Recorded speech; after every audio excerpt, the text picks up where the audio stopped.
എൻ്റെ ഒരു സുഹൃത്തിന് കഴിഞ്ഞ ദിവസം ഒരു വാടക വീട് കിട്ടി. അദ്ദേഹത്തിൻ്റെ വൈഫിനും ജോലിയുണ്ട്. അപ്പോൾ താമസിക്കാൻ സൗകര്യമുള്ളൊരു സ്ഥലം തിരഞ്ഞെടുത്ത് അവിടെയാണ് ഒരു പുതിയ വീട്. വല്ലാതെ സൗണ്ട് വേണ്ട. പിന്നെ അപ്പോൾ ഒരു വീട് കണ്ടുപിടിച്ച്, അപ്പോൾ ആ വീടിനെ കുറിച്ചുള്ള വർത്തമാനമാണ് ഇന്നലെ കേട്ടത്. ഒരു 2 നിലയുള്ള ഒരു വീട്, എല്ലാ സൗകര്യങ്ങളും ഉള്ള വീട്. മാത്രമല്ല അവിടുത്തെ ഓരോ പാത്രവും, അവിടുത്തെ ക്ലോക്കും, അവിടുത്തെ സെറ്റിയും എല്ലാം എത്രയോ കാലം അധ്വാനിച്ചും പണിയെടുത്തും ഇഷ്ടപ്പെട്ട് തിരഞ്ഞെടുത്ത് വില കൊടുത്ത് വാങ്ങിയതാണെന്ന് അവിടുത്തെ ഓരോ പാത്രത്തിലും ഓരോ വസ്തുക്കളിലും പ്രകടമാകുന്നുണ്ട് എന്നാണ്. സാധാരണ വാടകയ്ക്ക് ചെല്ലുന്ന ആളുകൾ സാധാരണക്കല്ല ചെല്ലുക. ഇതെല്ലാം ഉള്ളൊരു വീടാണ്, ചെറിയ വാടക. അപ്പൊ സ്വാഭാവികമായും അന്വേഷിച്ചു ഇങ്ങനെ ഒരു വീട് എങ്ങനെ ഉണ്ടായി. അപ്പൊ ഇതൊരു വീട്ടിൽ താമസിച്ചതാണല്ലോ. അപ്പൊ താമസിച്ച ഒരു വീട് എങ്ങനെയാണ് ഒരു വാടകക്കാരൻ അങ്ങനെ വിട്ടുകൊടുക്കും ആ സാധനങ്ങളോടുകൂടെ? എത്രമാത്രം എന്ന് വെച്ചാൽ അവരോട് പറഞ്ഞു, നിങ്ങൾ ഈ ബെഡ് ഞങ്ങൾക്ക് വേണം, അത് ഞങ്ങളെ ബെഡ് കൊടുത്ത് വിരിക്കാം എന്നൊരു സമ്മതമാണ്. അപ്പൊ അന്വേഷിച്ച് നോക്കുമ്പോൾ എന്താ വെച്ചാൽ അതൊരു പ്രവാസിയുടെ വീടാണ്. അയാൾക്ക് 2 കുട്ടികൾ. അയാളുടെ ഭാര്യ പെട്ടെന്ന് മരണപ്പെട്ടു. അപ്പൊ ഭാര്യ മരണപ്പെട്ടപ്പോൾ പിന്നെ വീട് ആവശ്യമില്ലാതായി. അയാൾ 2 മക്കളെയും ഗൾഫിലേക്ക് കൊണ്ടുപോയി. അവരുടെ പഠനവും കാര്യങ്ങളൊക്കെ അവിടെ ആരംഭിച്ചു. ഒരു മരണം നമ്മുടെ ജീവിതത്തിൽ എത്ര പെട്ടെന്നാണ് മാറ്റങ്ങൾ ഉണ്ടാക്കുന്നത്. അതും നിർവചിക്കാനാവാത്ത, ഭാവനയിൽ കാണാൻ പറ്റാത്ത ഒരു മാറ്റം. സത്യത്തിൽ ഒരു മരണം അത്രമാത്രം മാറ്റങ്ങൾ നമ്മുടെ ജീവിതത്തിൽ സൃഷ്ടിക്കുമോ എന്ന് ചോദിച്ചാൽ അത് സൃഷ്ടിക്കുമെന്ന് തന്നെയാണ് ഞാൻ വിചാരിക്കുന്നത്. ഞാൻ ഓർക്കുന്നുണ്ട്, രാഷ്ട്രീയ സാമൂഹിക രംഗങ്ങളിൽ പ്രവർത്തിച്ചിരുന്ന ഒരു വ്യക്തി.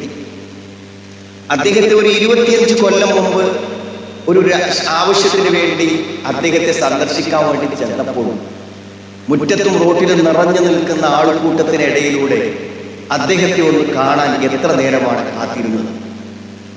ഇന്ന് ആ വീട് ഞാൻ എന്നും കാണുന്ന ഒരു വീടാണ്.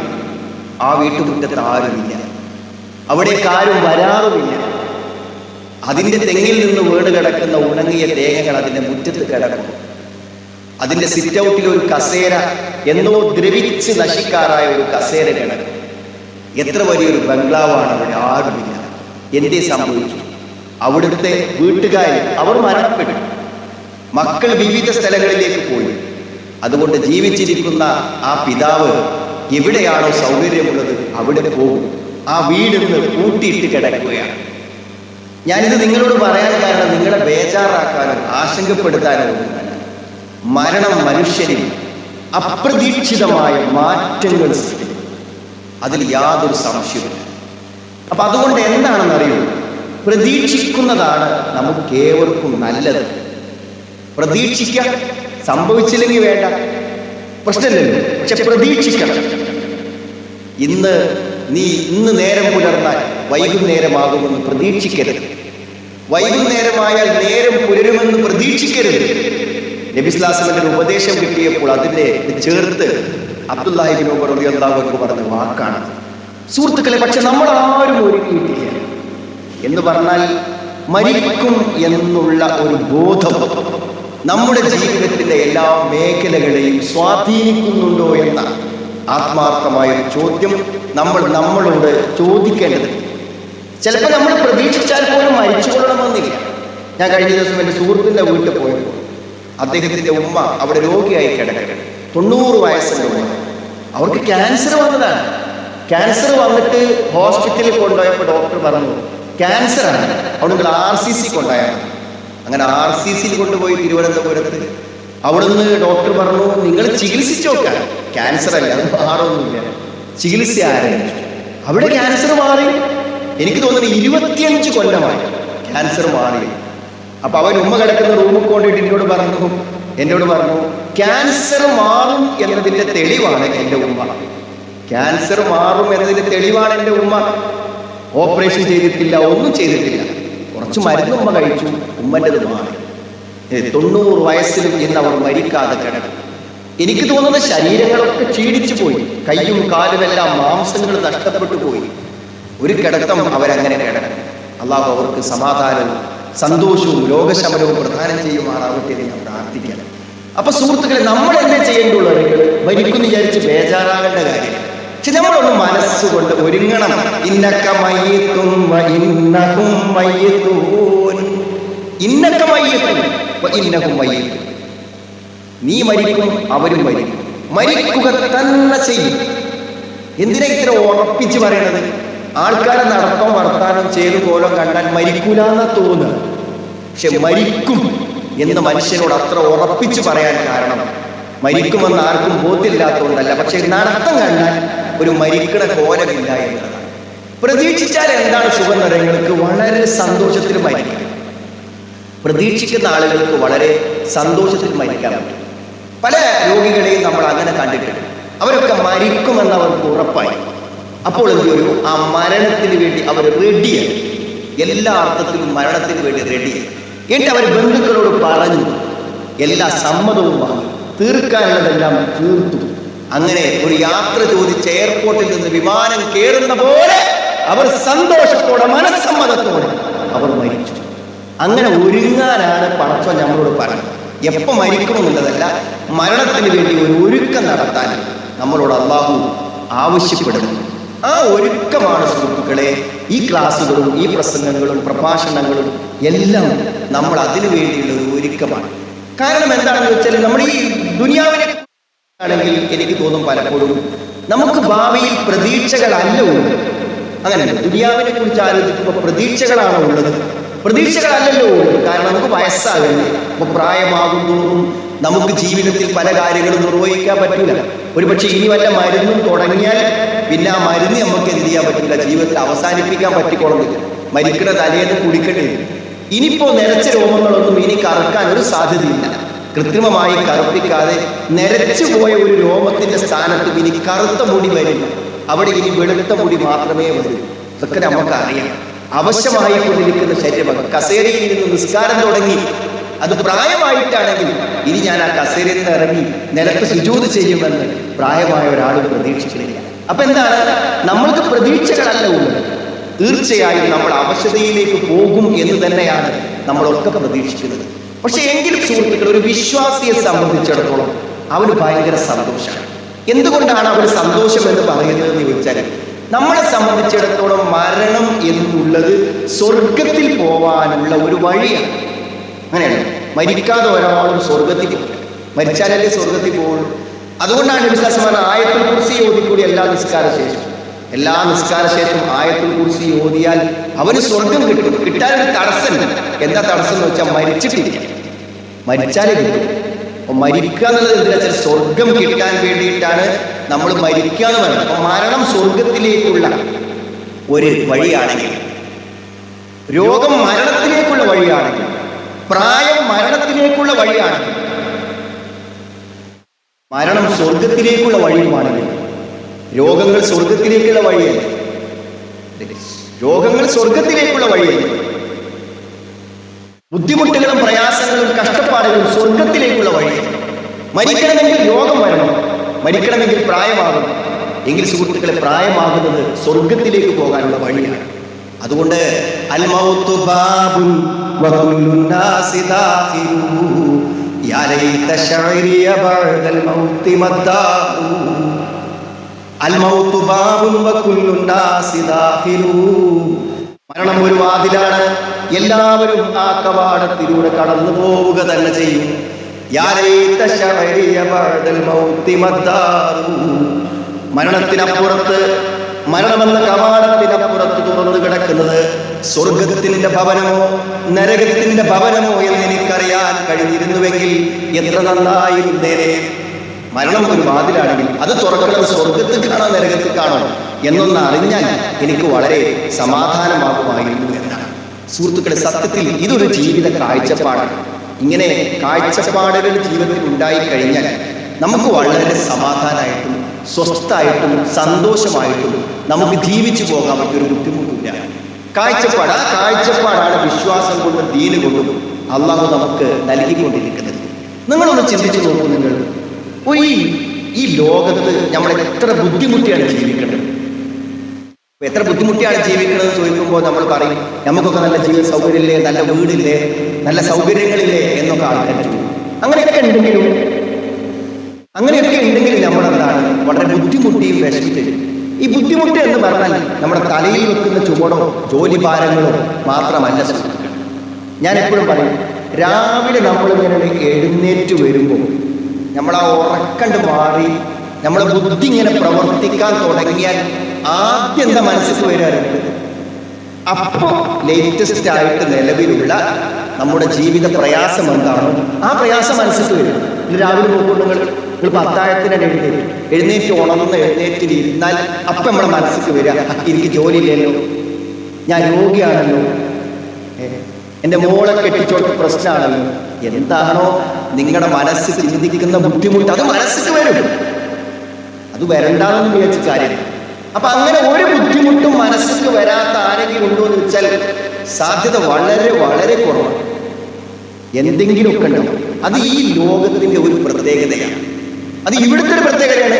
എന്തെങ്കിലും ഒരു എല്ലാവർക്കും നിങ്ങൾ പരീക്ഷിക്കപ്പെടുക തന്നെ ചെയ്യും. അങ്ങനെ ഇല്ലാത്തൊരവസ്ഥ അവിടെ ഉണ്ടാവില്ല. وَنَبْلُوكُمْ بِالشَّرِّ وَالْخَيْرِ فِتْنَةً وَإِلَيْنَا تُرْجَعُونَ كُلُّ نَفْسٍ ذَائِقَةُ الْمَوْتِ.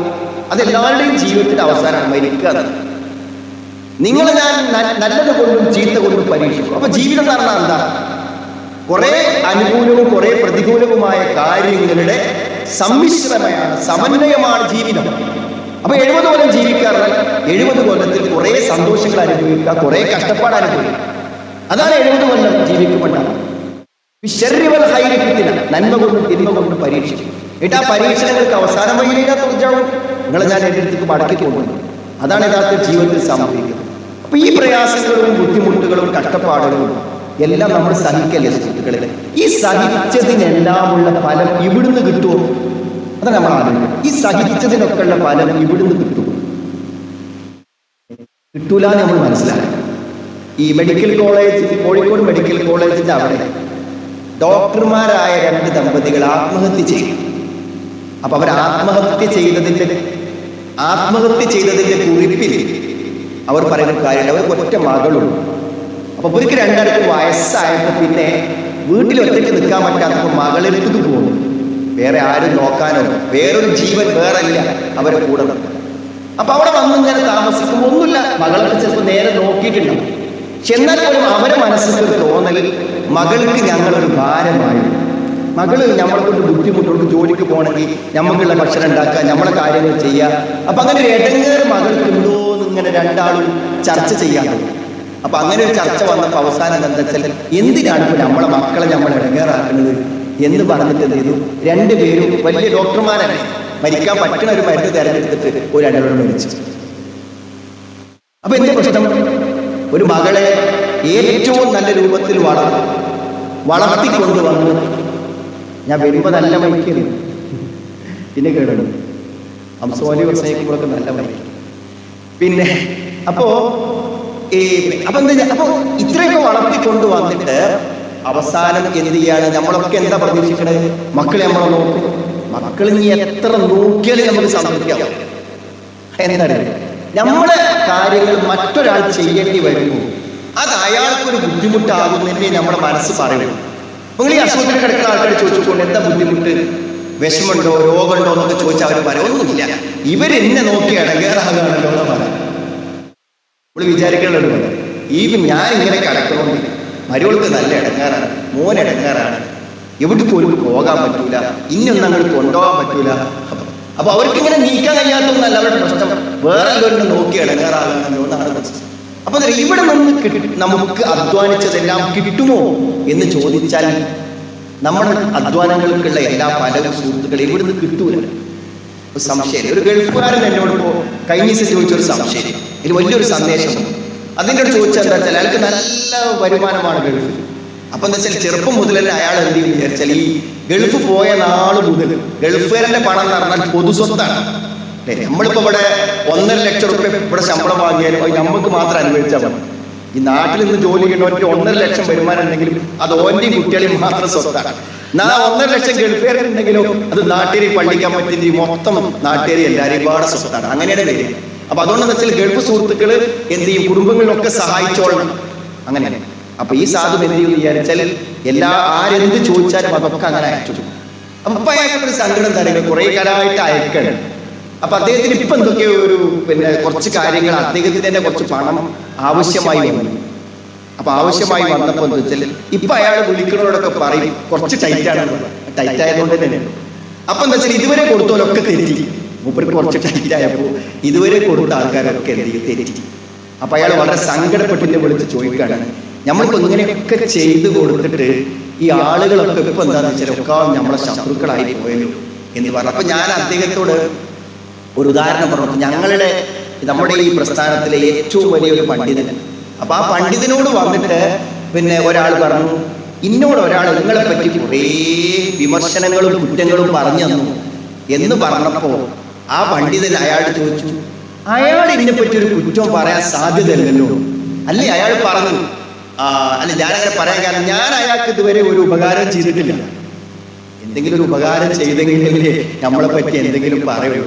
ഞാൻ അയാളെ സമാധാനിപ്പിക്കാൻ വേണ്ടിയിട്ട് പറഞ്ഞു കൊടുത്തു. അതുകൊണ്ട് നിങ്ങൾ എന്ത് ചെയ്തല്ലേ, നിങ്ങളെ സ്വത്ത് നിങ്ങൾക്ക് ജീവിക്കാൻ വേണ്ടിയുള്ളതാണ്. അപ്പൊ നിങ്ങൾ ആർക്കെങ്കിലും കൊടുക്കുകയാണെങ്കിൽ തന്നെ നിങ്ങൾ ആലോചിക്കേണ്ടത് കൊടുക്കുന്നത് എനിക്ക് പരലോകത്ത് കൂലിട്ടാലാണ്, അല്ലാതെ ഓരെന്നെ ബഹുമാനിക്കാനോ ആദരിക്കാനോ എന്നോട് നല്ലോണം നിൽക്കാനോ ഒന്നും അല്ല എന്നൊന്നും വിചാരിച്ചാൽ മതി. അങ്ങനെ വിചാരിച്ചാൽ അറിയോ, ഓരെങ്കിലും നമ്മൾ തെറ്റിയാലും മുന്തിയാലും ഒന്നും നമുക്കൊരു പ്രശ്നം ഉണ്ടാവും. കാരണം നമ്മളിതൊക്കെ കൊടുത്തത് അള്ളാഹിന്റെ നിന്ന് പ്രീതി ആഗ്രഹിച്ചിട്ടാണല്ലോ എന്ന് വിചാരിച്ച പ്രശ്നമല്ല. അപ്പൊ ഞാൻ പറഞ്ഞ ഗൾഫിൽ നിന്ന് ഒരു ബന്ധമില്ലാത്തവർക്ക് പണം കൊടുത്ത ആൾ പോലും എനിക്ക് എന്റെ ഇങ്ങനെ വന്നു എന്ന് ചോദിക്കുമ്പോൾ സുഹൃത്തുക്കളെ, ദുനിയാവിൽ അധ്വാനിക്കുന്നതൊന്നും തിരിച്ചു കിട്ടും എന്ന് നിങ്ങൾ ആരും പ്രതീക്ഷിക്കരുത്. അങ്ങനെ പ്രതീക്ഷിച്ച് ദുനിയാവിൽ കെട്ടിത്തിരിഞ്ഞ് നേരം പോയാൽ നമ്മൾ പരലോകത്ത് പോയാലും ഇടങ്ങേറാണ്. പരലോകത്ത് പോയാലും ഇടങ്ങേറാണ്. കുറച്ചൊരു സ്വാർത്ഥമാണ്. ഞാൻ എന്റെ ഭാര്യയോട് പറയും, റമദാനായ ഞാൻ പറയും, ഇപ്പൊ ഈ ചപ്പാത്തി കമ്പനി പത്തിരി കമ്പനി ഒക്കെ ഉള്ളതുകൊണ്ട് നമ്മൾ ഈ പൊടി വാങ്ങണ പൈസനെ ഉള്ളു ഈ പത്തിരി ചപ്പാത്തിക്ക് വാങ്ങാനുള്ളൂ. അപ്പൊ അതുകൊണ്ട് എന്തെങ്കിലും ഒരു കറി ഉണ്ടാക്കുക, നമ്മളെന്ത് ചെയ്യാം, കുറച്ച് ആളല്ലേ അതൊരു 10-30 റുപ്യക്ക് ഒരു പാക്കറ്റ് പത്തിരി വാങ്ങി ഇവിടെ സുഖമായി. എന്തിനാണ് ഈ ഉച്ചയ്ക്ക് ശേഷം 2 മണിക്കൂറും 3 മണിക്കൂറൊക്കെ കഷ്ടപ്പെടുന്നത്? എല്ലാരും ഓതണമാരും 2 ജുസും 4 ജുസും ഒക്കെ നിങ്ങൾ ഓതണ്ടേ? ഇന്നലെ ഞാൻ യാദൃച്ഛികമായ ഒരു നാട്ടില് ഇഫ്താറിന് എത്തി. അവിടെ പള്ളിക്ക് ഒരു ഇഫ്താർ ക്ലാസ് ഒക്കെയാണ്. അപ്പൊ ഇഫ്താർ ക്ലാസ്സിലും പങ്കെടുത്ത് കഴിഞ്ഞപ്പോ സാധാരണ എന്താ വെച്ചാൽ അവിടെ ഒരു ബിരിയാണിന്റെ പൊതി ഉണ്ടാവും. അപ്പൊ അവരെന്ത് ചെയ്യും, ആ 1ാമത്തെ തുറ കഴിഞ്ഞ് പോരുമ്പോൾ എന്ത് ചെയ്യും, ആ പൊതിനെയാണ് നമുക്ക് തരിക. ഇവിടുത്തെ യാത്ര ചെയ്ത് വന്നിട്ട് സങ്കടം ഉണ്ടായില്ലേ പറഞ്ഞത്, നോമ്പ് തുറക്കാൻ പിന്നെ നമ്മളെന്തെങ്കിലും കഴിക്കണമെങ്കിൽ നമ്മളെ വീട്ടിലെത്തണം. അങ്ങനെ അപ്പൊ വളരെ അത്ഭുതം. ഇതുവരെ ഇഫ്താറിന് പോയോടൊക്കെ ഓല ബിരിയാണി പൊതി നമ്മളെ വണ്ടിയിൽ വെക്കുക, അങ്ങനെ തിരിച്ചു പോകും. പക്ഷെ ഇന്നലെ ഞാൻ ചെന്ന സ്ഥലത്ത് നോക്കുമ്പോൾ അവിടുന്ന് 1ാമത്തെ തുറങ്ങി കഴിഞ്ഞ് നിസ്കാരം കഴിഞ്ഞപ്പോ അവിടുന്ന് ഒരാൾ പറഞ്ഞു, വീട്ടിൽ പോകാതെ രക്ഷയില്ല. അങ്ങനെ ഞങ്ങൾ വീട്ടിൽ ചെന്ന് നോക്കുമ്പോ എന്തൊക്കെ വിഭവങ്ങളാണ്. അപ്പൊ പ്രതിഫലം നൽകട്ടെ ഞാൻ പ്രാർത്ഥിക്കുന്നു. കുറെ ഗസ്റ്റുമാരൊക്കെ ഉണ്ട്. അപ്പൊ ഞാൻ അവരോട് പറഞ്ഞു, നിങ്ങളിപ്പോ ഇന്ന് രാവിലെ മുതൽ ഇടങ്ങാറായിട്ടുണ്ടാവുമല്ലോ ഇതിന് വേണ്ടി ചോദിച്ചപ്പോ അതൊന്നുമില്ല, അതൊക്കെ ഇപ്പത്തെ കാലത്ത് അതിനൊന്നും വലിയ ബുദ്ധിമുട്ടില്ല എന്ന് പറഞ്ഞ സഹോദരി എന്നോട് പറഞ്ഞു, ഞങ്ങൾ നിങ്ങളെ ക്ലാസ്സിന് വന്ന് പള്ളിക്കെന്ന് നോമ്പറന്നിട്ട് തന്നെയാണ് ഞങ്ങളും പോകുന്നത്. അപ്പൊ എനിക്ക് സമാധാനമായി. പള്ളിക്ക് ആ ക്ലാസ്സിന് അവർ വന്നിരുന്നു, നോമ്പറന്നിട്ട് തന്നെ അവർ പോകുന്നത്. അതൊരു വിട്ടുവീഴ്ചയല്ല. നമ്മളെ നിസ്കാരം നമ്മളെ ഓത്തും ഒക്കെ നഷ്ടപ്പെടുത്തിക്കൊണ്ടൊരു പണി ഇല്ലെന്നുള്ള ആ ഒരു നിശ്ചയദാർഢ്യം എനിക്ക് അവരുടെ ആ വാക്കിലൊരു സന്തോഷവും അഭിമാനവും തോന്നി. ഞാൻ നിങ്ങളോട് പറഞ്ഞ സഹോദരങ്ങളെ, ഇവിടെ കിട്ടൂല, ഇവിടെ കിട്ടും എന്ന് വിചാരിച്ച് നമ്മൾ എന്ത് ചെയ്യരുത്, വഞ്ചനയിൽ അകപ്പെട്ടു പോകരുത്. നാം ആലോചിക്കണം. കുല്ലു നഫ്സിൻ ദാഇഖത്തുൽ മൗത്ത് വഇന്നമാ തുവഫൗന ഉജൂറകും യൗമൽ ഖിയാമ ഫമൻ സുഹ്സിഹ അനിൻ നാരി വഉദ്ഖിലൽ ജന്നത ഫഖദ് ഫാസ് വമൽ ഹയാത്തുദ് ദുനിയ ഇല്ലാ മതാഉൽ ഗുറൂർ. അവസാനം പറഞ്ഞതാണ് ഇവിടെ അർത്ഥം വെക്കണം. എല്ലാവരും മരിച്ചാൽ നമ്മുടെയൊക്കെ കർമ്മത്തിന്റെ കൂലി അവർക്ക് കിട്ടും. ആ കൂലികൾ കണക്ക് കൂട്ടി നരകത്തിൽ നിന്ന് രക്ഷപ്പെട്ട് സ്വർഗത്തിൽ എത്തിയാൽ വിജയിച്ചു. പിന്നെ ഒരു പരാജയത്തെ കുറിച്ചോ വിഷമത്തെ കുറിച്ചോ ചിന്തിക്കല്ല. എന്നിട്ട് പറയാണ്, ആ മഹാവിജയത്തിന് എന്താണ് തടസ്സം? സ്വർഗം തേടാൻ എന്താണ് തടസ്സം? വമൽ ഹയാത്തുദ് ദുനിയ ഇല്ലാ മതാഉൽ ഗുറൂർ. വഞ്ചിക്കാനുള്ളതാണ്. എന്തിനു വഞ്ചിക്കാൻ? സ്വർഗം നമുക്ക് നഷ്ടപ്പെടുത്താനുള്ളതാണ് ദുനിയാവ്. ദുനിയാവ് നമ്മളെ സ്വർഗം നഷ്ടപ്പെടുത്തും.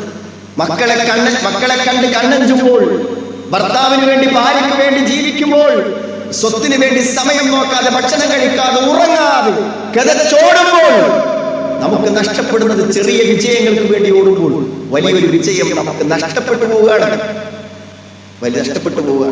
നാം ആലോചിക്കണം. അതുകൊണ്ട് നമുക്കൊരു കാഴ്ചപ്പാട്, ഇവിടെ നിന്നുള്ളതിന്റെ കൂലി ഇവിടുന്ന് പ്രതീക്ഷിക്കരുത്. എന്നാൽ സുഹൃത്തുക്കളെ, ഇവിടെ കഷ്ടപ്പെട്ടുള്ള എനിക്ക് കൂലി അവിടുന്ന് പ്രതീക്ഷിച്ചാൽ മതി, ഒരു പ്രശ്നമല്ല. ഇവിടെ ഇടങ്ങേറാണ്ട് കൂലി അവിടെ നിന്ന് പ്രതീക്ഷിക്കും. അങ്ങനെ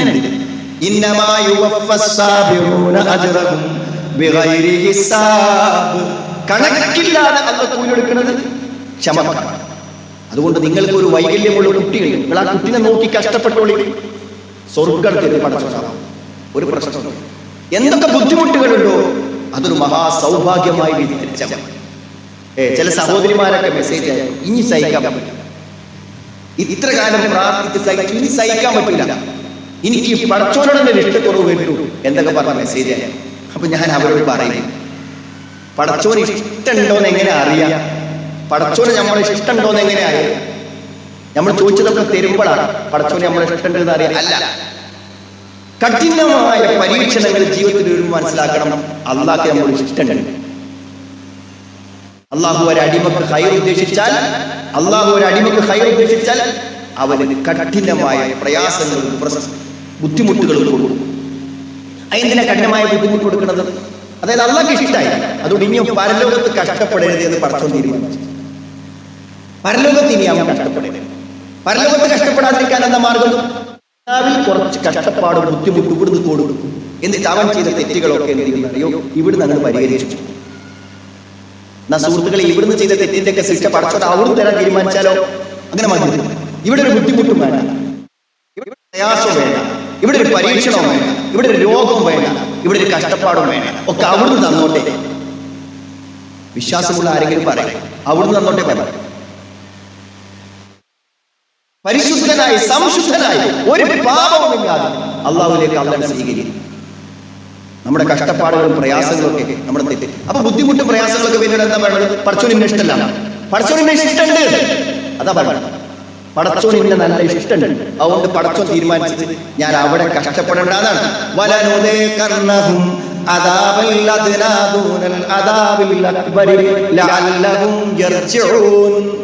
അള്ളാഹ് ഇഷ്ടമുള്ളതുകൊണ്ട് തന്നെ എന്താ, ചില തെറ്റുകളിൽ ഇങ്ങനെ മുന്നോട്ട് പോകുന്ന ആൾക്കാരെ നിങ്ങൾ പെട്ടെന്ന് പടച്ചോൻ ഒന്ന് പിടിക്കും, ഓനെങ്ങനെ അഡ്മിറ്റ് ആക്കും. അപ്പൊ മറന്നു കിടന്നതിന് ആലോചിക്കും, പടച്ചോനെ ഇത്ര കാലം ഞാൻ അത്രയും മോശമായിട്ടാണ് പോയത്, ഇനി ഞാനൊന്ന് നല്ലോണം പോകാം. എവിടെ ലിവറിൽ ഒരു ചെറിയ കറുത്ത നിറം, അല്ലെങ്കിൽ ആമാശയത്തിന് ഒരു ചെറിയ മുഴ, അതൊക്കെ കാണുമ്പോൾ അവൻ കണ്ണു തുറക്കും. ഇനി ഇങ്ങനെ പോയാൽ പറ്റില്ല.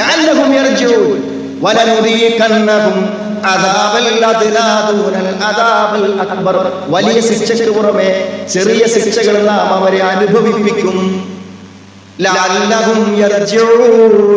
അവർ മടങ്ങുന്നതിന് വേണ്ടി, നമ്മൾ തിരിച്ചു വരാൻ വേണ്ടി. ഒരു ഇടങ്ങേറോ ബുദ്ധിമുട്ടോ വരുമ്പോൾ ഇനിയൊന്ന് നന്നായി ജീവിക്കാം, അള്ളാഹ് എനിക്കൊരു ജീവിതം തിരിച്ചു തന്നതല്ലേ എന്ന് വിചാരിക്കുമ്പോൾ നന്നാവും. നമ്മൾ നന്നാകാൻ വേണ്ടി അള്ളാഹു ചില തടസ്സങ്ങൾ ഉണ്ടാകാം. അപ്പൊ സുഹൃത്തുക്കളെ, ഇവിടെ നിന്നുള്ളതിന്റെ അധ്വാനം നമുക്ക് പരലോകത്ത് കിട്ടുമോ? ഒരു സമയമില്ല. നിങ്ങളെ മക്കൾക്ക് തിന്നാൻ കൊടുക്കാൻ വേണ്ടിയല്ലേ സുഹൃത്തുക്കളെ അധ്വാനിക്കുന്നത്? മക്കൾക്ക് ഭക്ഷണം കൊടുക്കാനല്ലേ നമ്മൾ അധ്വാനിക്കുന്നത്, അല്ലേ? ഞാനിപ്പോ ഈ റമദാനിലൊക്കെ ഈ ചൂടിൽ നോമ്പ് നോറ്റ് പണിയെടുക്കുന്ന ആൾക്കാരെ കാണുന്നു. എന്താ പണിയാണ് എടുക്കുന്നത്? അപ്പൊ നമ്മളിങ്ങനെ ആലോചിക്കുന്നത് എന്തിനു വേണ്ടിയ സുഹൃത്തുക്കളെ? ചെറിയ നീയത്തിണ്ടായാൽ. കാരണം കൊടുക്കുന്നതിൽ വെച്ച് ഏറ്റവും കൂലിട്ടുള്ള സ്വതക്കേദാരങ്ങൾ സ്വന്തം അഖിലിന് കൊടുക്കുന്നത്. നമ്മളെ മക്കൾക്കും നമ്മളെ ഭാര്യക്കും തിന്നാൻ കൊടുക്കുന്നതിനാണ് ഏറ്റവും വലിയ കൂലി. പക്ഷെ നീയത്ത് വേണം, നീയത്തിടണേ. അപ്പൊ ആ സാധുക്കളൊക്കെ കഷ്ടപ്പെട്ട് ഇടങ്ങേറായി ഉണ്ടാക്കുന്ന പൈസ അതിനൊക്കെ പറിച്ചു കൊടുക്കും. കഷ്ടപ്പെട്ട് അധ്വാനിച്ചിട്ട് അള്ളാഹ് ആ ജീവിക്കുന്ന കൊടുക്കും. ഇപ്പൊ ഈ റമദാനിക്ക് നമ്മുടെ ഒരു പരിചയക്കാരൻ മരണപ്പെട്ടു. അദ്ദേഹം രാവിലെ നേരത്തെ പണിക്ക് പോയി, വെയിലല്ലേ, ഉച്ചയാകുമ്പോൾ ഒരു ദിവസത്തെ പണി പൂർത്തിയാക്കി. പക്ഷെ ലോർ നിസ്കരിക്കാൻ നാട്ടിലെ പള്ളിക്ക് എത്തിയ ആ അധ്വാനങ്ങൾക്കൊക്കെ അസ്രായപ്പോൾ അദ്ദേഹം അള്ളാഹുലേക്ക് മടങ്ങിപ്പോയി. അള്ളാഹു കൊടുക്കട്ടെ. ആലോചിച്ചു, ആ കഷ്ടപ്പാടുകൾക്കൊക്കെ കൂലില്ലേ? നോമ്പിനെ പോലെ കൂലില്ലേ ആ പ്രയാസങ്ങൾക്കും ബുദ്ധിമുട്ടുകൾക്കൊക്കെ? ശരിക്കറിഞ്ഞാൽ പ്രയാസപ്പെടുന്ന ബുദ്ധിമുട്ടുകൾ ഒരിക്കലും നമുക്കൊരു ബുദ്ധിമുട്ടേ ആവും. ഏറ്റവും വലിയ എന്തൊക്കെ പ്രയാസം അനുഭവിച്ചു അതിനനുസരിച്ചാണ് അള്ളാഹു പരലോകത്ത് പ്രതിഫലം. എന്തിനാ കണ്ണ് കാണാത്തവൻ സ്വർഗം കൊടുക്കണത്? കണ്ണ് കാണാത്തവൻ എന്തിനാ സ്വർഗം കൊടുക്കണത്? ഒരു ആപ്പിളായ ഒരു കണ്ണ് കാണാത്ത കുട്ടി അവനോട് ചോദിച്ചു, അണക്ക് പടച്ചോ കുറച്ച് നേരത്തേക്ക് കണ്ണ് തരികയാണെങ്കിൽ, കുറച്ച് നേരത്തേക്ക് അള്ള കണ്ണ് തരികയാണെങ്കിൽ, കാഴ്ച തരികയാണെങ്കിൽ നീ എന്ത് കാണാനാണ് ആഗ്രഹിക്കുന്നത്? അവനിക്ക് മുസാഫ് ഒന്ന് കണ്ടാൽ മുസാഫിന്റെ പേജ് അതിൽ തജ്വീദിന്റെ നിയമങ്ങൾ എഴുതിയതും രേഖപ്പെടുത്തുന്നതൊക്കെ ഒന്ന് കണ്ടാൽ മതി. കാണാൻ എന്തൊക്കെ ആഗ്രഹങ്ങളുണ്ടാവും. സ്വന്തം ഭാര്യന്റെ മുഖം കണ്ടില്ല, തനിക്ക് ജനിച്ച കുഞ്ഞിനെ കണ്ടില്ല, ഇങ്ങനെ തൊട്ടു നോക്കിയോ ഹബീബത്തെ ആ ഇഷ്ടപ്പെട്ട കണ്ണുപോയ സ്വർഗം കൊടുക്കും. അപ്പൊ നമ്മൾ കണ്ണാണാത്ത കാണുമ്പോൾ നമുക്ക് സാധാരണ സുഹൃത്തുക്കളിൽ 10-70 കൊല്ലം കണ്ണാണാ ജീവിച്ച സ്വർഗം കിട്ടുള്ളൂ. എന്താ പ്രശ്നം? ജീവിക്കുമ്പോൾ കണ്ണുണ്ട്, എന്നിട്ട് കണ്ണുപോയ ആളെയാണ് നമ്മൾ മലപ്പുറം സമ്മേളനത്തിൽ കണ്ടത്. ജീവിച്ചിരിക്കുമ്പോൾ കണ്ണുണ്ട്, പിന്നെ കണ്ണുണ്ട്. എന്താ? പ്രസവത്തിൽ മരിച്ചു, രക്തസ്രാവം വന്നു മരിച്ചു, രക്തസാക്ഷിയാണ്. വെള്ളത്തിൽ മുങ്ങി മരിച്ചു, രക്തസാക്ഷിയാണ്. അതൊക്കെ ഭയങ്കര സമാധാനമാണ്. ഒരു വന്യജീവി കുത്തിക്കൊന്നു ഒരാളെ കഴിഞ്ഞു. അപ്പൊ അയാളെ ബന്ധുക്കളെ കണ്ടിയാൽ ചോദിച്ചപ്പോ എന്നോട് പറഞ്ഞു, നോമ്പിലായിരുന്നു അദ്ദേഹം. ഫസ്റ്റ് വാർഡ് നോമ്പിലായിരുന്നു. ഈ കാട്ടുമൃഗം കുത്തിക്കൊല്ലുന്ന സമയത്ത് നോമ്പിലായിരുന്നു. അള്ളാഹു സ്വീകരിച്ച സ്വർഗം. അപ്പൊ സമാധാനമാണ്. ചെറിയ സമാധാനമല്ല, കഷ്ടപ്പാടുകളും ബുദ്ധിമുട്ടുകളും ഒന്നും എല്ലാറ്റിനും കണക്കില്ലാത്ത കൂലി തന്നത് അള്ളാഹു നമ്മൾ സ്വീകരിക്കും. പക്ഷെ സഹോദരങ്ങളെ, ആത്മാർത്ഥമായ ചോദ്യം, ആ സ്വർഗം നമ്മുടെ മനസ്സിലുണ്ടോ? ആ സ്വർഗം നമ്മുടെ മനസ്സിലുണ്ടോ? ഇന്നല്ലദീന ആമനു വഅമിലുസ് സാലിഹാത്ത് കാനത് ലഹും ജന്നാത്തുൽ ഫിർദൗസി നുസുലാ ഖാലിദീന ഫീഹാ ലാ യബ്ഗൂന അൻഹാ ഖിബലാ. വിശ്വസിക്കുന്നവർക്കും സൽക്കർമ്മങ്ങൾ പ്രവർത്തിക്കുന്നവർക്കും അല്ലാഹു സ്വർഗം കൊടുക്കും. താഴത്തൂടെ നദികൾ ഒഴുകുന്ന സ്വർഗം. ഖാലിദീന ഫീഹാ ലാ യബ്ഗൂന അൻഹാ ഖിബലാ. അവരതിൽ ശാശ്വതരായിരിക്കും. ഒരു മാറ്റത്തെയും അവർ ആഗ്രഹിക്കൂല. എന്താ സഹോദരങ്ങളെ സ്വർഗം പറഞ്ഞത്? ആദ്യം നമ്മൾ മനസ്സിലുറപ്പിക്കേണ്ടത് ആ സ്വർഗം ഉണ്ടോ ഇല്ലേ എന്ന കാര്യത്തിൽ സംശയം ഉണ്ടാകാതെ മനസ്സിൽ. സ്വർഗം ഒരിക്കലും ഇല്ലാതെ പറ്റില്ല. ഒരിക്കലും സ്വർഗം ഇല്ലാതെ പറ്റില്ല, അത് ഉറപ്പാണ്. അതിനധികം തെളിവൊന്നുമാണ്. ഏറ്റവും വലിയ തെളിവെന്താണ്? ആദം നബി അലൈഹിസ്സലാം മുതൽ ഇന്ന് ഞാനും നിങ്ങളും ഒരുമിച്ച് കൂടി സംസാരിക്കുന്ന ഈ നന്മ വരെ ലോകത്തെ എന്തൊക്കെ നല്ല കാര്യങ്ങൾ ആൾക്കാർ ചെയ്തു പറയുന്നത്. ഇവിടെ ഒരാളുണ്ട്, അയാള് 20 സെന്റ് സ്ഥലമാണ് അയാൾക്ക് അങ്ങാടിയിൽ. ആ 20 സെന്റ് സ്ഥലത്തിലെ 10 സെന്റ് സ്ഥലം അയാൾ പള്ളിക്കണ്ടു. സംഘടന പിളർന്നപ്പോ പള്ളി ഒരാൾക്കാർ കൊണ്ടുപോയി. അയാളെ നിസ്കരിക്കാൻ വേണ്ടി ഇവിടെ സംഭവിക്കില്ല, അത് വേറെ കാര്യം. പക്ഷെ ആ 10 സെന്റ് സ്ഥലം അയാൾ എന്താഗ്രഹിച്ചു കൊടുത്താൽ അത് സ്വർഗാഗ്രഹിച്ചു കൊടുത്താണ്. അപ്പൊ സുഹൃത്തുക്കളെ, രാത്രികളിൽ ഉറങ്ങാതെ കോടാനക്കോടി മനുഷ്യന്മാർ നിസ്കരിക്കും. ഒരെന്ത് വിചാരിച്ചു? സ്വർഗം കിട്ടും. ആ സ്വർഗം ഇല്ലാതാക്കാൻ പറ്റും? ആ സ്വർഗം ഇല്ലാതാക്കാൻ പറ്റില്ല. ആ സ്വർഗം ഇനി ഇല്ലാതാക്കാൻ പറ്റും. ഇന്നല്ലാഹ ലാ യുഖ്ലിഫുൽ മിആദ്. അല്ലാഹുവിന്റെ കരാർ ലംഘിക്കൂല. സഅമല്ലദീന കഫറു അല്ലൻ യുബഅതു. മരിച്ചവർ വരില്ലെന്ന് സത്യനിഷേധികൾ വാദിക്കുന്നു. ബലാ വറബ്ബി ലതുബഅതുന്ന തുമ്മ ലതുനബ്ബഉന്ന ബിമാ അമിൽതും വദാലിക അലല്ലാഹി യസീർ. ബലാ വറബ്ബി, എന്റെ റബ്ബാണേ സത്യം, ലതുബഅതുന്ന, നിങ്ങൾ ഉയർത്തെഴുന്നേൽപ്പിക്കപ്പെടുക തന്നെ ചെയ്യും. തുമ്മ ലതുനബ്ബഉന്ന ബിമാ അമിൽതും, നിങ്ങൾ പ്രവർത്തിച്ച കാര്യങ്ങൾ നിങ്ങൾക്ക് ചൊല്ലി പറഞ്ഞു തരും. വദാലിക അലല്ലാഹി യസീർ, അല്ലാഹുവിന് അത് എളുപ്പമുള്ള കാര്യമത്രേ. ഒരു സുഹൃത്തുക്കളെ, ഇല്ലാതാക്കാൻ പറ്റും, സ്വർഗം ഇല്ലാതിരിക്കാൻ പറ്റും. നിങ്ങൾ ആലോചിച്ച്, നിങ്ങൾ നമ്മൾ തിന്നുന്ന പഴങ്ങൾ എന്തൊക്കെ വ്യത്യസ്തമായ ടേസ്റ്റ്, എന്തൊക്കെ മനോഹരമായ വർണ്ണങ്ങൾ, എന്തൊക്കെ വ്യത്യസ്ത ഇനങ്ങൾ, ദവാത്ത അഫ്നാൻ, ഇതൊക്കെ നമ്മുടെ മുന്നിൽ കാണിച്ചിരുന്നു. ആ സ്വർഗ്ഗമില്ലാതെ ഗ്രഹണം നിസ്കരിക്കുന്ന സമയത്ത് ഒരു മുന്തിരിക്കൊല അങ്ങനെ സ്വർഗത്തിനത് കാണിച്ചു റസൂലുള്ള അതൊന്നും കൊണ്ട് പറിച്ചിട്ട് ഒപ്പമുള്ളവർക്ക് ഒന്ന് കാണിച്ചു കൊടുക്കാന്ന് വിചാരിച്ചിട്ട് ഗ്രഹണ നിസ്കാരത്തിൽ ഒന്നും മുന്നേക്ക് നിന്നുകൊണ്ടാണ്. പക്ഷെ പറിച്ചിട്ട് കൊടുക്കാൻ കഴിയില്ലല്ലോ. അവരാഗ്രഹിച്ചു പോയി. കാരണം ആ മുന്തിരിക്കുല മതിയെന്നാണ്. ലോകാവസാനം വരെയുള്ളവർക്ക് അവരുടെ എല്ലാ പ്രശ്നങ്ങളും തീരാൻ ആ ഒരു മുന്തിരിക്കുല മതി. അത്രയാണ് സ്വർഗം.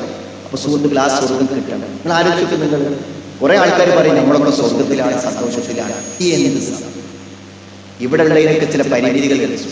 ഇവിടെ സന്തോഷം എന്ന് പറഞ്ഞാൽ എന്താ? നമ്മൾ നല്ല ബംഗ്ലാവിൽ താമസിച്ചാൽ, റിസോർട്ടിൽ താമസിച്ചാൽ ഒന്നും കിട്ടില്ല. ഇവിടുത്തെ സന്തോഷം എന്ന് പറഞ്ഞാൽ എപ്പോഴേ കിട്ടുള്ളൂ. ഞാൻ കുഴപ്പമില്ല എന്ന് നമ്മളെ മനസ്സ് നമുക്കൊരു സർട്ടിഫിക്കറ്റ് തരാം. അപ്പൊ സന്തോഷം. ഞാൻ നല്ലൊരു മനുഷ്യനായി തന്നെയാണ് ജീവിക്കുന്നത് എന്ന് എന്റെ രഹസ്യവും പരസ്യമൊക്കെ നല്ലത് തന്നെയാണ്. നമ്മുടെ ഭയങ്കര സ്വർഗ സന്തോഷം നമുക്ക് എത്ര ആക്കി പറയാൻ പറ്റുന്നത്? നമ്മളെ മനസ്സാക്കി പറയും. ഇതൊക്കെ കൊണ്ടടക്കുന്നുണ്ടെങ്കിൽ നിസ്കാരം, നോക്കും, പരിപാടി, ഇതിന്റെ എല്ലാ പ്രബോധനത്തിന്റെ ആളുകൾക്കും എൻ്റെ ഉള്ളിൽ ചില തട്ടിപ്പുകളുണ്ട്, ചില സ്വകാര്യതകളുണ്ട്. നിന്റെ കണ്ണിടക്ക് മാറിപ്പോകുന്നു, നിന്റെ ചിന്തകൾ മാറിപ്പോകുന്നുണ്ട്, നിന്റെ ആഗ്രഹങ്ങൾ ദിശ തെറ്റുന്നു. ഇല്ലെന്ന് പറയുന്നത് ഒരു പെൺകുട്ടി, ആ പെൺകുട്ടി അവളുടെ ഭർത്താവിന്റെ കൂടെ ജീവിക്കണ സമയത്ത് എന്തോ ഭർത്താവിന് ഒരു താല്പര്യക്കുറവ് പോലെ തോന്നുന്നു. അത്ര കല്യാണം കിട്ടും, ഒരു 5 വയസ്സായ കുട്ടിയാവും. അപ്പൊ വെറുതെ ഭർത്താവിന്റെ ഫോൺ നോക്കിയപ്പോൾ ഏതൊക്കെയോ പെണ്ണുങ്ങളെ ചിത്രവും ഫോട്ടോയും ചാറ്റിങ്ങും കിടക്കണം. അപ്പൊ ഇവിടെ ചില കുട്ടിയെടുത്താൻ പോയി. എന്നിട്ട് എനിക്ക് വിളിച്ചിട്ട് ചോദിച്ചു എന്താ ചെയ്യണം. ഞാൻ പറഞ്ഞു അയാൾ വിളിക്കുന്നുണ്ടോ നിന്നെ തിരിച്ചു ചെല്ലാൻ? വിളിക്കുന്നുണ്ട്, നീ പോണം. കാരണം പോയാലല്ലേ ഉള്ളൂ. നീ ഇല്ലെങ്കിൽ ഇയാൾക്ക് നീ ഇഷ്ടം പോലെ ചാറ്റ് ചെയ്യാനും പെണ്ണുങ്ങളെ കൊടുന്ന് അവിടെ താമസിപ്പിക്കാനും പറ്റും. നീ കൂടെ നിൽക്കണ്ടേ? നീ ഭാര്യ അതുമാതിരി കൂടെ നിന്ന് നല്ല നിലക്ക് പറഞ്ഞു കൊടുത്താൽ നേരായി കിട്ടിയിട്ട് വരാം. പിന്നെ പ്രതീക്ഷയല്ലേ, പൂകല്ലേ വേണ്ടത്. അപ്പൊ അവൾ ചോദിക്കുന്ന സംശയം, എന്താണ് ഇവരൊക്കെ ഇങ്ങനെയാവുന്നത്? ഈ പ്രായത്തിലുള്ള എന്നെ പോലുള്ള ഒരു സ്ത്രീ അവരുടെ വീട്ടിലുണ്ടാവും. ഇയാൾക്ക് എന്തിനാണ് ഇത്രയും മാന്യമായ ഉയർന്ന പ്രൊഫഷണലായ സമൂഹത്തിൽ ഉന്നത ഡിഗ്രിയും ബിരുദമൊക്കെ ഉള്ള നാട്ടുകാർ കേട്ടാൽ മാനം കെട്ടുപോകുന്ന ഈ പ്രവർത്തനങ്ങളൊക്കെ ഇവരെന്തിനാ ചെയ്യണത്? അതിനൊരു ഉത്തരാണ്. അപ്പൊ ഞാൻ അവരോട് പറഞ്ഞു, പൊന്നു സഹോദരി, തെറ്റുകൾ മനുഷ്യൻ ചെയ്യാതിരിക്കുന്ന ആൾക്കാർ കാണും വിചാരിച്ചിട്ടല്ലേ. എന്നാൽ ആളുകൾ കാണാതെ തെറ്റു ചെയ്യാൻ ഇന്ന് എല്ലാവർക്കും സൗകര്യമുണ്ട് നാട്ടിൽ. അതുകൊണ്ട് എല്ലാവരും തെറ്റിലേക്ക് ഒന്നിച്ചൊഴുകുകയാണ്. ആണും പെണ്ണും കാണാൻ. പിന്നെ ഞാൻ ഇഫ്താറിന് പോയപ്പോൾ ഒരാളെന്നെ ഇഫ്താർ തുറന്നിട്ട് പള്ളിക്ക് ഇങ്ങനെ നടന്നു പോകുമ്പോൾ അയാളിങ്ങനെ അരയിലൂടെ കൂട്ടിപ്പിടിച്ചിട്ട് പറഞ്ഞു, നമ്മളെല്ലാം പ്രസംഗമൊക്കെ കേൾക്കൽ ഒരു ചെറിയ കാര്യം പറഞ്ഞു. 32 ദിവസമായി എൻ്റെ ഭാര്യ പോയിരിക്കുകയാണ്. 3 കുട്ടികളെ കൊണ്ട് എൻ്റെ ഭാര്യ പോയി. എവിടേക്ക് പോയി? അവളിപ്പോൾ ഏതോ ഒരു ക്വാർട്ടേഴ്സിൽ വാടകയ്ക്ക് താമസിച്ചു. അവൾക്ക് ഏതോ ഒരു ടാക്സിക്കാരനുമായി കണക്ഷൻ ഉണ്ട്. അപ്പൊ അത് മുമ്പുണ്ടായിരുന്നല്ല, അടുത്തുണ്ടായ. അപ്പൊ ഞാനൊന്ന് അതിനെപ്പറ്റി ചോദിച്ചപ്പോൾ അവൾ കുട്ടികളുടെ അടുത്ത് ഇറങ്ങി.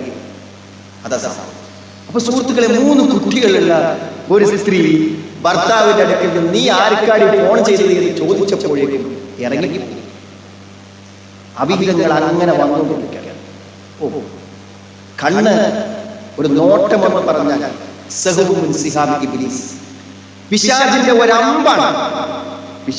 ഒരമ്പാണ് ഒരു തെറ്റായ നോട്ടം. അതെങ്ങാനും നോക്കിയാൽ കടുത്ത പരീക്ഷണങ്ങൾ വരാൻ ആ ഒരു നോട്ടം മതിയില്ല. അപ്പൊ സുഹൃത്തുക്കളെ, തെറ്റുകളിൽ നിന്ന് മുക്തമായ ഒരു മനസ്സ് വേണം. എന്നിട്ട് നമ്മളുടെ മനസ്സ് നമ്മളോട് പറയണം, നീ വിശുദ്ധനാണ്, ഈ കുഴപ്പമില്ലാത്ത ആളാണ്, അണക്കി നിസ്കരിക്കാനും നോമ്പുൽക്കാനും ദീനിന്റെ ആളാണെന്ന് പറയുവാനൊക്കെയുള്ള യോഗ്യത നിനക്കുണ്ട് എന്ന് നമ്മുടെ മനസ്സാക്ഷി പറയാത്തിടത്തോളം കാലം ആർക്കും ഒരു സമാധാനത്തോടെ ജീവിക്കാൻ പറ്റില്ല. എത്ര നല്ല വിഭവങ്ങൾ ഉണ്ടാക്കിയാലും, വീട് ഏസിയാക്കിയാലും, കാറിന് ഏറ്റവും ലേറ്റസ്റ്റ് ആയിട്ടുള്ള ഏറ്റവും നല്ല കാറ് വാങ്ങിയാലും അതിലൊക്കെ ഇരുന്നിങ്ങനെ ആലോചിക്കും, ഇരുന്നിങ്ങനെ അസ്വസ്ഥമാകും. കാരണം മനുഷ്യന് പറ്റില്ല. അൽബിർറു വൽ ഇസ്മു, പുണ്യവും പാപവും എന്തെന്ന നിർവചനം നബിയോട് ചോദിച്ചു. അൽബിർറു ഹുസ്നുൽ ഖുൽഖ്, പുണ്യം തന്നെ നല്ല സ്വഭാവം. നല്ല സ്വഭാവമുള്ള നല്ല മനുഷ്യനാണ്. നല്ല സ്വഭാവമുള്ള നല്ല മനുഷ്യനാണ്. നല്ല സ്വഭാവമല്ലാതെ ബാക്കിയൊക്കെ ഉണ്ടെങ്കിലോ നല്ല മനുഷ്യനല്ല. നല്ല സ്വഭാവമല്ലാത്ത എല്ലാവരും ഉണ്ട് നല്ല മനുഷ്യനാണ്. നല്ല സ്വഭാവമുണ്ടോ, അവൻ നല്ല മനുഷ്യനാണ്. പിന്നെ എന്താണ് പാപം? നിന്റെ മനസ്സിനെ ചൊറിച്ചിലുണ്ടാക്കുന്നത്. ജനങ്ങൾ കാണാൻ നീ ഇഷ്ടപ്പെടാം. അപ്പൊ നമ്മൾ ഉറപ്പിച്ചോളും, ജനങ്ങൾ കാണാനും അറിഞ്ഞാലും അവർക്ക് എന്നെ പറ്റി ഒരു മതിപ്പ് നഷ്ടപ്പെടുന്ന ഒന്നും ഞാൻ ചെയ്യുന്നില്ല, ഞാൻ അങ്ങനെ ചെയ്യുന്നല്ലോ എന്നൊരു കുറ്റബോധം എന്റെ മനസ്സിലില്ല എങ്കിൽ സുഹൃത്തുക്കളെ, സ്വസ്ഥം, ഒരു വിഷമം, എന്ത് കടനായിക്കോട്ടെ, ബുദ്ധിമുട്ടുണ്ടായിക്കോട്ടെ, മനസ്സമാധാനം ഉണ്ടാവും. സന്മാർഗം പിൻപറ്റുന്നവരാരോ അവർക്ക് സമാധാനം, സന്മാർഗം പിൻപറ്റുന്നവർ സമാധാനം. ഈ സമാധാനം മനസ്സിന് കിട്ടുന്നുണ്ടോ എന്ന സ്വർഗം കിട്ടും. ഈ സമാധാനം നമുക്ക് കിട്ടുന്നുണ്ടെങ്കിൽ സ്വർഗം കിട്ടും. നമുക്ക് സ്വർഗം കിട്ടുമല്ലോ എന്ന് അറിയാൻ ഏറ്റവും വലിയ അടയാളാണ് നമ്മുടെ ഇസ്ലാമികമായ ജീവിതം കൊണ്ട് നമുക്കൊരു മനസ്സമാധാനം ഇവിടുന്ന് കിട്ടുന്നുണ്ടോ, നമുക്ക് സ്വർഗം കിട്ടും. ഹൃദയത്തിലൊരു മനസ്സിലൊരു സ്വർഗം, ആ സ്വർഗം ഈ ദുനിയാവിലൊരു സ്വർഗമുണ്ട്. ആ സ്വർഗത്തിൽ പ്രവേശിച്ചവന് പരലോകത്ത് സ്വർഗത്തിൽ പ്രവേശിക്കുന്ന ശൈഖുൽ ഇസ്ലാം ഇബ്നു തൈമിയ്യ പറഞ്ഞു. ഇവിടെ സ്വർഗം ഏതാ? ഈ ഒരു സന്തോഷം. ഞാൻ പടച്ചോനെ, ഞാൻ എനിക്ക് ഉറപ്പാണ്, ഞാൻ അറിഞ്ഞുകൊണ്ട് നിന്റെ കൽപ്പനകൾക്കൊന്നും എതിര് പ്രവർത്തിക്കണില്ല. രഹസ്യത്തിലും പരസ്യത്തിലും ഞാൻ ഒരേപോലെയാണ് എന്ന് പറയാൻ പറ്റുമെങ്കിൽ നമുക്ക് മനസ്സിൽ സന്തോഷം ഉണ്ടാവും. ആ കുറ്റബോധം നിലനിർത്തിക്കൊണ്ട് സുഹൃത്തുക്കളെ, നമ്മൾ എന്ത് ചെയ്താലും മനസ്സതിലൊരു സംതൃപ്തി. ഇപ്പൊ നോമ്പിലൊരു സംതൃപ്തി കിട്ടുന്നുണ്ടോ? തെറ്റുകളിൽ നിന്ന് മുക്തമാണെങ്കിൽ കിട്ടും, അല്ലെങ്കിൽ കിട്ടും. നമ്മൾ ഈ ഫേസ്ബുക്കിൽ ഇതിൽ ഇങ്ങനെ കയറി ഏതെങ്കിലുമൊക്കെ അല്പം മനസ്സിൽ ഇക്കിലുണ്ടാക്കാൻ എന്തെങ്കിലുമൊക്കെ 2 മിനിറ്റ് കണ്ടാൽ മതി, അന്നത്തെ നോമ്പിന്റെ കഥ കഴിയും. അന്നത്തെ നോമ്പിന്റെ കഥ കഴിയും, പിന്നില്ല. അപ്പൊ അതുകൊണ്ട് ആ സൂക്ഷ്മത. അപ്പൊ ഇവിടുത്തെ സ്വർഗം എന്ന് പറഞ്ഞാൽ എന്താണ്? നമ്മൾ തെറ്റുകളിൽ നിന്ന് മുക്തമായി ജീവിക്കുക എന്നതാണ് ഏറ്റവും പ്രധാനപ്പെട്ട കാര്യം. അപ്പൊ നമുക്ക് ആ സ്വർഗം കിട്ടാനുള്ള ഏറ്റവും ഒന്നാമത്തെ കാര്യം തെറ്റുകളിൽ നിന്ന്, ഹറാമുകളിൽ നിന്ന് നമ്മൾ മാറി ജീവിക്കുക എന്നുള്ളത് വളരെ പ്രധാനപ്പെട്ട കാര്യമാണ്. ഹറാമുകളിൽ നിന്ന് മാറി ജീവിക്കുക വലിയൊരു പ്രയാസമുണ്ട്. എല്ലാവർക്കും എല്ലാ തിന്മകളിൽ നിന്നും മാറി ജീവിക്കാൻ ഇവിടെ നിന്ന് പറ്റും. എന്തെങ്കിലുമൊക്കെ ബാക്കിയുണ്ടെങ്കിൽ സുഹൃത്തുക്കളെ, അതൊക്കെ ഈ റമളാൻ കൊണ്ട് നമുക്ക് പരിഹരിച്ച് തീർക്കാൻ പറ്റുന്ന കാര്യം ഈ റമളാൻ. കാരണം ഈ നോമ്പിനൊരു പ്രത്യേകത, നോമ്പിന് ഏത് മനുഷ്യനും ഏത് രൂപത്തിലുള്ള മാറ്റവും സാധ്യമാണ്. പക്ഷെ നമുക്ക് സാധ്യമാകാത്ത എന്തുകൊണ്ടാ വെച്ചാൽ, ഞാനത് ഉദാഹരണം പറയുന്നത്, ഞങ്ങളുടെ ചെറുപ്പത്തിലൊക്കെ ചെറിയ കുട്ടികളാവുമ്പോൾ നമ്മൾ പള്ളിക്ക് വേണ്ടി പഴയ പള്ളിക്ക് നോമ്പറക്കാൻ ചെന്നാൽ എന്താണെങ്കിൽ അവിടുത്തെ മുക്രിമീ കാരണന്മാരൊക്കെ കയ്യിലുണ്ടാകും ഒരു കെട്ട് ബീഡിയും ഒരു തീപ്പെട്ടി. ടോലക്കാരുടെ കാര്യങ്ങൾ, ഒരു തുള്ളി വെള്ളം കുടിച്ച് നോമ്പ് തുറന്നാൽ അവർ ഫസ്റ്റ് ചെയ്യുന്ന പരിപാടി ആ ബീഡി വലിക്കൽ. നിസ്കരിക്കുന്ന മുന്നേ ഒരു ബീഡി മുഴുവൻ വലിച്ചു തീർത്തിട്ട് പിന്നെ നിസ്കരിക്കാൻ പോകും. നമ്മൾ ചെറിയ കുട്ടികളാകുമ്പോൾ കണ്ണുകൊണ്ട് കണ്ട കാര്യമാണ്. ഇപ്പൊ അത് കാണാൻ ഭാഗ്യമുണ്ട്. അപ്പോ അന്ന് ഞാൻ ചിന്തിക്കണം, ഇവര് വൈകുന്നേരം വരെ ആലോചിക്കണം കാര്യങ്ങൾ. ബാങ്കൊന്നും കൊടുത്തിട്ട് അവർ വീഡിയോ വലിക്കാറുണ്ട്. ഓന്റെ വീഡിയോ വലി മാറും നിങ്ങൾ വിചാരിക്കുന്നുണ്ടോ? ഓരോ വീഡിയോ വലി എന്തെങ്കിലും മാറും. ഇതേമാതിരി നമ്മുടെ റമളാൻ ഇത് കുഞ്ഞൊരു 10 ദിവസം നമ്മൾ കുറെ പരിപാടികൾ ഇങ്ങനെ പെൻഡിങ് ആണ്. അത് ഈ 10 ദിവസം കഴിഞ്ഞാൽ ഓപ്പൺ. എന്തെങ്കിലും മാറ്റം ഉണ്ടാവും സുഹൃത്തുക്കളെ? ഒരു മാറ്റം. ജമാഅത്തിന് പള്ളി പോകാത്തവന് ഇപ്പൊ ഇങ്ങനെ ജമാഅത്തിന് പോവുകയാണ്. അപ്പൊ ഇങ്ങനെ 100 കസസ് പോകാൻ ആലോചിക്കുകയാണ്. ഇപ്പൊ 10 ദിവസം ആണ്. ഈ 10 ദിവസം കൂടി ജമാഅത്തിന് പോയിട്ട് നിസ്കാരം നോമ്പ് കഴിഞ്ഞാൽ പോകണം. എല്ലാവരും ഞാൻ പറഞ്ഞ ആരും ഒഴിവാക്കി പറയാൻ, നമ്മൾ എവിടെ നിന്നിരുന്നോ അവിടേക്ക് നാം തിരിച്ചെത്തും. അവിടേക്ക് നാം തിരിച്ചെത്തുന്നുവെങ്കിൽ ഈ റമളാൻ നമ്മളിൽ ഒന്നും സംഭവിച്ചിട്ടില്ല. എല്ലാം മാറണം, എല്ലാവർക്കും മാറാം.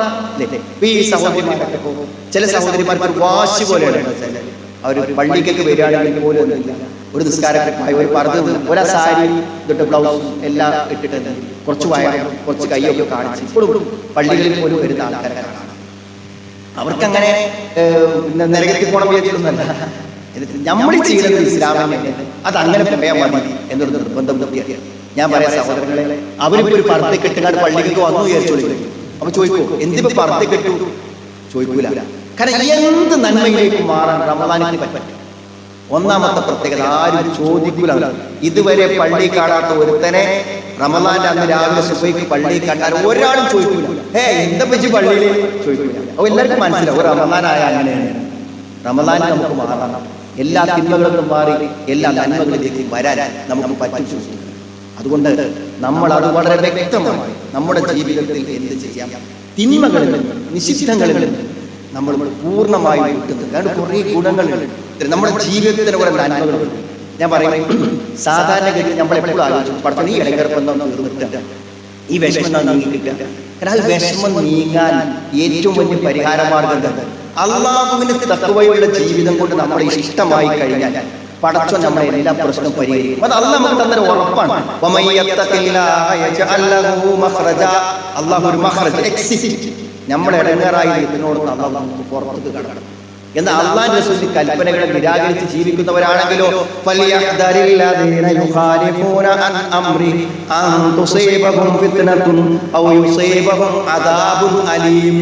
അള്ളാഹുവിന്റെ റസൂലിന്റെ കൽപ്പനകൾക്ക് എതിർ പ്രവർത്തിക്കുന്നവർ ഭയപ്പെട്ടുകൊള്ളട്ടെ, അവർക്ക് പരീക്ഷണങ്ങൾ വരുന്നത്, കഠിനമായ ശിക്ഷ വരുന്നത്. അപ്പോ സ്വർഗം നമുക്ക് ലഭിക്കാൻ നമ്മൾ എന്ത് ചെയ്യണം? അള്ളാഹുവിന്റെയും റസൂലിന്റെയും കൽപ്പനകൾ എന്ത് ബുദ്ധിമുട്ടുണ്ടെങ്കിലും അതിലേക്ക് നമ്മൾ എന്ത് ചെയ്യണം? മാറാനാണ്. സഹോദരങ്ങളെ, നമ്മുടെ കാര്യം മാത്രമല്ല, നമ്മുടെ കുടുംബങ്ങളിൽ മക്കളെയൊക്കെ കാര്യം നിങ്ങൾ ഉറപ്പ് വരുന്നത്. നമ്മുടെ മക്കളെ കാര്യം ഭയങ്കര അപകടത്തിലാണ്. വെറുതെ ഞാൻ ഭയപ്പെടുത്താൻ പറ്റില്ല, നിങ്ങളൊക്കെ അത് ഗൗരവത്തിൽ എടുക്കുക. മക്കളെ കാര്യം മനസ്സിലായി, നമ്മൾ വല്ലാതെ സങ്കടപ്പെട്ടു. നിങ്ങളൊന്ന് വെറുതെ ചിന്തിച്ചു നോക്കുക. നിങ്ങൾ വീട്ടിൽ നല്ലൊരു ഭക്ഷണം ഉണ്ടാക്കി കഴിക്കുമ്പോൾ അപ്പുറത്ത് ട്യൂബിട്ട് കിടക്കുന്ന ഒരു പ്രായമായ ആളുണ്ടെങ്കിൽ നമുക്ക് ആ ഭക്ഷണം കഴിക്കുമ്പോൾ തന്നെ ഉമ്മ അവിടെ അങ്ങനെ കിടക്കുകയാണെങ്കിൽ എന്തെങ്കിലുമൊക്കെ കുത്തിക്കലക്കിയിട്ട് ആ പൈപ്പിലൂടെ കൊടുത്താൽ അതാണ് ഉമ്മന്റെ ഭക്ഷണം. നമ്മളിപ്പുറത്ത് നല്ല ഭക്ഷണമൊക്കെ ഉണ്ടാക്കി കഴിച്ചാൽ പോലും ഒരു മനസ്സന്തോഷം നമുക്ക്. എന്നങ്ങൾ ആലോചിക്കണം, നാളെ പരലോകത്ത് നരകക്കാരും സ്വർഗ്ഗക്കാരും പരസ്പരം കാണും. നമുക്ക് പറയാൻ പറ്റും നമ്മുടെ കുടുംബക്കാരൊക്കെ സ്വർഗത്തിലേക്കാണ്, അഥവാ നരകക്കാരും സ്വർഗ്ഗക്കാരും നടത്തുന്ന സംഭാഷണങ്ങൾ ഖുർആനിൽ കാണാം. പുരോഹിതന്മാരും അനുയായികളും തമ്മിലുള്ള സംഭാഷണങ്ങൾ കാണാം. നമ്മുടെ ആരോഗ്യം നഷ്ടപ്പെട്ടു പോകരുത്. നമ്മുടെ മക്കൾ, നമ്മുടെ ബന്ധുക്കൾ, നമ്മുടെ ഭർത്താവ് നഷ്ടപ്പെട്ടു. കാരണം നഷ്ടപ്പെട്ടു പോകാവുന്ന സാഹചര്യം നമ്മുടെ നാട്ടിലുണ്ട്. രണ്ട് കാരണങ്ങൾ. നിങ്ങൾ വിചാരിക്കും നമ്മുടെ കുട്ടികളെ മദ്രസ പോണില്ലേ, അല്ലെങ്കിൽ ക്ലാസ്സിൽ പോണില്ലേ, സിയാരി പോണില്ലേ. സഹോദരങ്ങളെ, മനസ്സ് മാറാൻ കുറഞ്ഞ സമയമേ. ഇപ്പൊ ഒരു സഹോദരി 5 കുട്ടികളാണ്, 5 മക്കളെ. അവരെന്താ പറയുന്നത്? ഭർത്താവ് പറയും, എനിക്ക് എൻ്റെ ഇതിലൊന്നും വിശ്വാസം, ഈ ഖുർആനൊക്കെ എന്ന് പറഞ്ഞാൽ ആരോ ഉണ്ടാക്കിയ കള്ളത്തരങ്ങളാണ് എന്നയാളെ പരസ്യമായി പറഞ്ഞു. അപ്പോ ഇവളുടെ സംശയം, ഇങ്ങനത്തെ ഒരു ദൈവനിഷേധത്തിന്റെ കൂടെ ഭാര്യയായിട്ട് എനിക്ക് ജീവിക്കാൻ പറ്റൂല എന്ന് ആൾക്കാരൊക്കെ പറയാം. ഞാൻ എന്ത് ചെയ്യും? അപ്പൊ ഇത്ര കാലം നിസ്കരിക്കുന്ന ഒരാൾക്ക് ഇങ്ങനെ മാറ്റം വന്നു. മാറ്റം ഇപ്പതാ മക്കൾ നിസ്കരിച്ചിരുന്ന എത്രയോ മക്കൾ നമസ്കാരം ഉപേക്ഷിച്ച് കോളേജുകളിൽ വരുന്നു. എന്തേ പരിഹാരമാർഗം വരുന്നത്? ബോധ്യപ്പെടുത്തി കൊടുക്കേണ്ടത് വളരെ ക്ലിയറായി നമ്മൾ നമ്മുടെ കുട്ടികൾക്ക് ബോധ്യപ്പെടുത്തി കൊടുക്കണം. ബോധ്യപ്പെടുത്തി കൊടുക്കില്ലെങ്കിൽ ഭയങ്കര അവരെ സംശയങ്ങൾ തീർത്തു കൊടുക്കണം. അപ്പൊ നമ്മളൊക്കെ നമ്മുടെ കുട്ടികളെ സദസ്സിൽ വെച്ച് സംശയം ചോദിക്കാൻ വേണ്ടി പറയുന്നത് എന്തൊക്കെ സംശയങ്ങളാണ് ചോദിക്കുന്നത്. അപ്പൊ അള്ളാഹിനെ കുറിച്ച്, കള്ളാഹുവിനെ കുറിച്ച്, വിധിയെക്കുറിച്ച്, പരലോകത്തെക്കുറിച്ച്, സ്വർഗത്തെക്കുറിച്ച്, നരകത്തെക്കുറിച്ച് ഒക്കെ ചോദിക്കുമ്പോൾ അതിന് വളരെ ക്ലിയർ ആയിട്ടുള്ള മറുപടികൾ അവർക്ക് കിട്ടണം. ഉണ്ടല്ലോ ഇസ്ലാമിലുണ്ടല്ലോ. ലോകത്തെ ഏറ്റവും വലിയ ഇസ്ലാമിക വിമർശകന്മാർ ഇസ്ലാമിൽ വരുന്ന ഒന്നുകൊണ്ടാണ്, മറുപടി ഉള്ളതുകൊണ്ടാണ്. പക്ഷെ ആ മറുപടി പറയാനും മറുപടി എത്തിക്കാനും കഴിയണം. രണ്ടാമത് നമ്മുടെ കുട്ടികൾ ഇസ്ലാമിന് പുറത്തെടുക്കുന്ന രണ്ടാമത്തെ വഴി ഏതാണ്? അത് അധാർമികതയാണ്, തിന്മകളാണ്. അതിനു വേണ്ടിയാണ് അവർ പുറത്തെടുക്കുന്നത്. ഇപ്പൊ തന്നെ ഞാൻ പോരുമ്പോ ഞങ്ങൾ ഡ്രൈവ് ചെയ്ത് പോരുമ്പോൾ എനിക്ക് കിട്ടിയ ഫോണാണ്.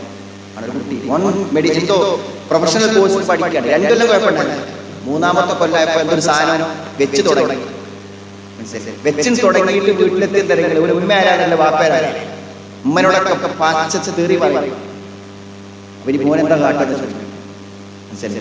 ഒരു നിമിഷം മതി, ഒരു കുട്ടി നഷ്ടപ്പെട്ടു. അതൊന്നും വേണ്ട.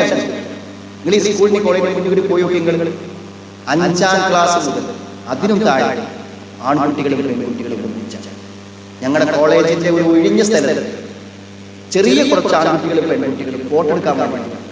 പിന്നെ ഈ കുട്ടികളെന്താ പോലെ കാമുകി കാമുകന്മാരെ ഫോട്ടോ എടുക്കാൻ കൊല്ലം അവസാനിക്കുമ്പോൾ 5ാം ക്ലാസ് പഠിക്കുന്ന കുട്ടിയാണ്. അവിടുത്തെ UP സ്കൂളിൽ അപ്പൊ നിങ്ങൾ മനസ്സിലാക്കേണ്ടത്, ഒരാണും പെണ്ണും അടുത്ത് പെരുമാറിയാൽ അവർ പരസ്പരം ആഗ്രഹിച്ചിരിക്കും. പിന്നെ അവർക്ക് ഒന്നായേ പറ്റൂ. പിന്നെ ജീവിതത്തിൽ അവർക്ക് ഒന്നായി പറ്റും. വേറെ കല്യാണം കഴിഞ്ഞാലും അവർക്ക് ഒന്നായേ പറ്റും. ഒന്നാകാൻ പറ്റില്ലെങ്കിൽ ഇനി ഒന്നാവുക എന്നതിനപ്പുറം ഈ ലോകത്ത് അവർക്കൊരാഗ്രഹം, അത് നടക്കൂലെങ്കിൽ മരിക്കുന്നു. കഴിഞ്ഞ സ്ഥലത്ത് പരിപാടി പോയപ്പോൾ ഒരു പയ്യന് മാനസിക പ്രശ്നമാണെന്ന് പറഞ്ഞ അവരെ സുഹൃത്ത് കൊടുക്കും. ഞാൻ ഉറപ്പിച്ചു, ഒരു 21 വയസ്സായ ഒരു മാനസിക പ്രശ്നം ഉണ്ടാവേണ്ട കാര്യമില്ല.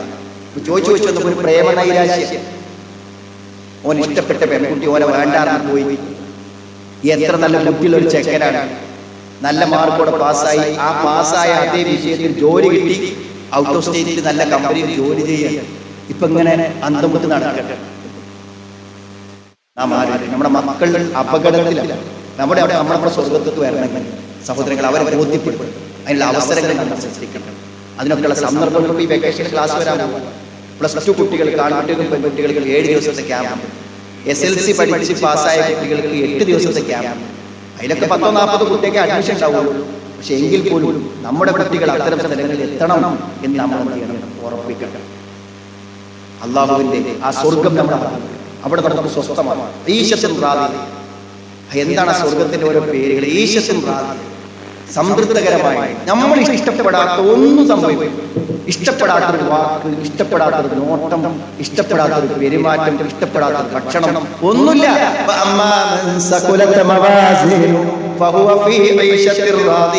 സംതൃപ്തകരമായി.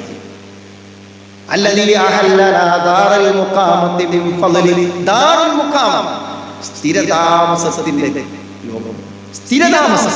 അവിടെ എങ്ങോട്ട് പോകണ്ട, ഒരിക്കലും നഷ്ടപ്പെടും. സ്ഥിരതാമസം, ദാറുൽ ഖുൽദ്, ശാശ്വത ഭവനം. വല്ലാഹു യദൂ ഇലാ ദാരിസ്സലാം വയഹ്ദീ മൻ യശാഉ ഇലാ സിറാത്തിൻ മുസ്തഖീം. ദാറുസ്സലാം, സമാധാനത്തിന്റെ ഭവനം, ശാന്തിയുടെ ഭവനം, രക്ഷയുടെ ഭവനം.